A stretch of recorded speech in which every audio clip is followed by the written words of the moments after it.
Muito bem, Arão, vamos falar de BR-470.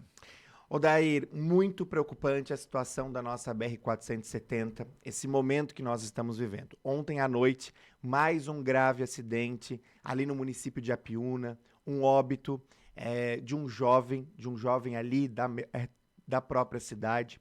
Agora pela manhã, por volta de 6h40, 6h50, outro acidente no município de Indaial, uma moto que se acidentou com uma carreta.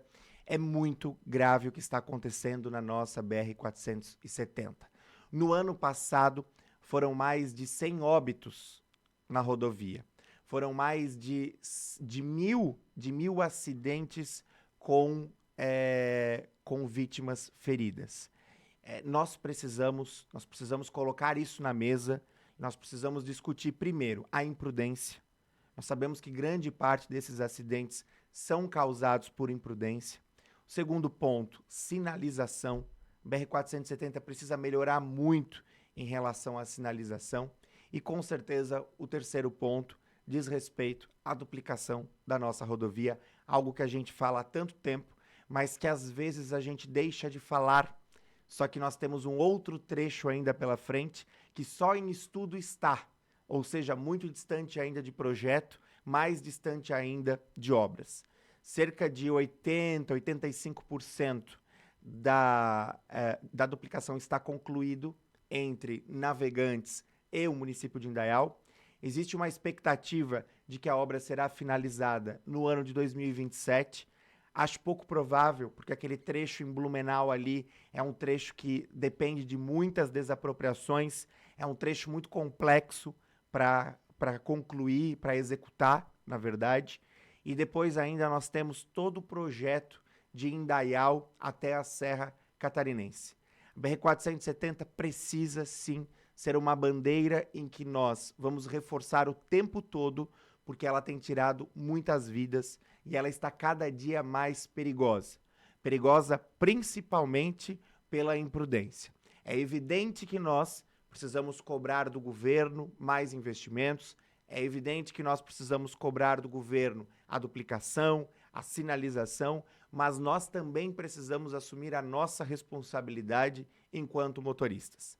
É inadmissível que uma rodovia como essa, né, tenha matado mais de 100 pessoas ao longo do ano de 2025. São números de guerra. São números de guerra, exatamente. Vamos lá, né? Quando a gente falava sobre pandemia, quando a gente fala sobre essas grandes tragédias, né, que às vezes matam 10, 20 pessoas, nós estamos falando de 100 pessoas. De 100 pessoas só em acidentes na BR-470 no ano de 2025. E o ano de 2026 começando da forma como está começando.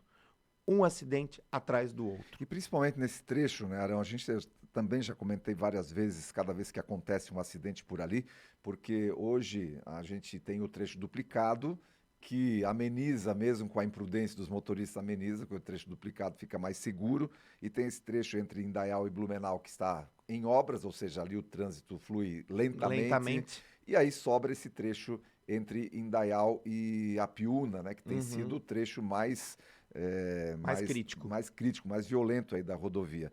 Claro, aí as pessoas querem tirar o atraso, é um trecho perigoso, não tem ponto de ultrapassagem, muitas curvas, e aí tem acontecido o que tem acontecido. Então, há alguma coisa que poderia ser feito, mesmo na situação em que ela se encontra, para amenizar, além da questão da conscientização, o que a gente poderia fazer, o que as autoridades poderiam fazer nesse momento? Um outro grave problema, Odair, diz respeito à falta dos redutores de velocidade. Os radares, eles são necessários, eles são fundamentais. Eu vivo no município de Ascurra e eu transito muito entre Ascurra e Blumenau. Faço esse trecho no mínimo 2, 3 vezes por semana. Ali no Morro do Tom, por exemplo, nós temos aquela descida que é uma curva bem acentuada. Naquele ponto, com muita frequência, há acidentes. Depois que instalaram o redutor de velocidade naquele ponto, diminuíram os acidentes. Agora, com o fim do contrato, novamente nós estamos sem aquele redutor de velocidade. Um outro redutor de velocidade é lá no município de Ascurra, próximo aos bombeiros voluntários da União. Acesso ao bairro Estação, próximo ao posto de gasolina do Ferrari. É mais um ponto crítico, é mais um ponto onde você tem um fluxo muito intenso de veículos. Também nós estamos sem aquele redutor. Os redutores lá do município de Apiúna, principalmente os redutores que seguem ali para Ibirama, na Serrinha. Então, nós precisamos sim desses redutores de velocidade para você ter um mínimo de controle e trazer um pouco mais de segurança para a população. E aí sim, é inadmissível que o governo permita que um contrato encerre e não esteja preparado com outro contrato para manter os redutores de velocidade. Isso é segurança para os motoristas. Às vezes as pessoas olham, mas radar. Aquele radar escondidinho, aquele lá a gente concorda que é para sacanagem, a sacanagem para multa, né? Isso a gente sabe. Agora, o radar que tem como objetivo a redução de velocidade é para trazer mais segurança para quem trafega por ali. Então esse trecho, Odair, o trecho de Indaial até Ibirama, na verdade, né? O trecho de Indaial até Ibirama, ele é um trecho da rodovia que ele está muito urbanizado, com fluxo também muito intenso de pedestres, ciclistas e veículos.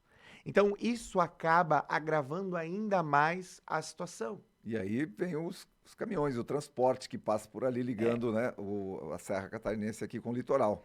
E assim, né, Odair, para quem transita bastante nas rodovias, percebe que os motoristas dos caminhões também têm sido muito, muito imprudentes. Evidente que não são todos, não dá para generalizar, mas é muito comum você ver caminhões grandes, carretas grandes, ultrapassando em pontos que não podem, né?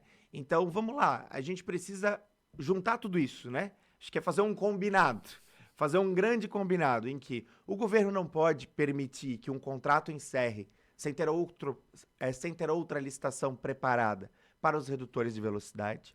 A duplicação da 470 tem que andar. Precisa ser considerada a questão da urbanização das cidades que estão em cima da BR-470, mas os motoristas, tanto de caminhões quanto de carros pequenos, também precisam assumir a responsabilidade da imprudência no trânsito, porque tem matado muito, e isso é muito grave. Muito bem, Arão. Rapidamente só, vamos comentar aqui sobre a questão do Senado em Santa Catarina.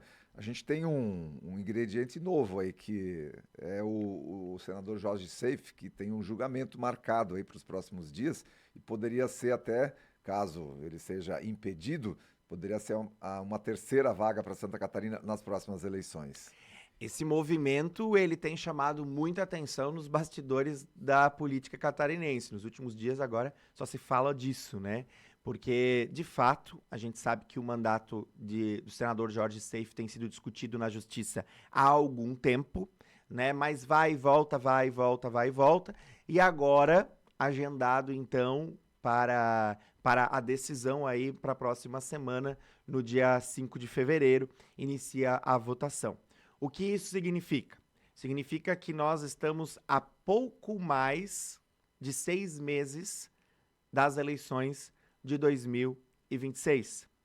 Isso significa que, se ele for cassado realmente, há tempo hábil para incluir mais uma cadeira nas eleições deste ano.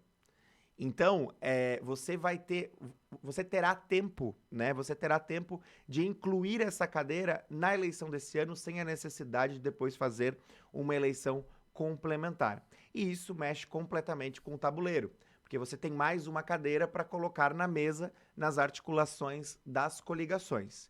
Então, todos os partidos estão de olho nisso, principalmente Esperidião Amin, porque nas pesquisas se percebe Carol Detoni liderando, logo na sequência Carlos Bolsonaro, que tem crescido nas pesquisas, e na terceira posição nós temos Esperidião Amin, que tem o desejo de continuar no Senado.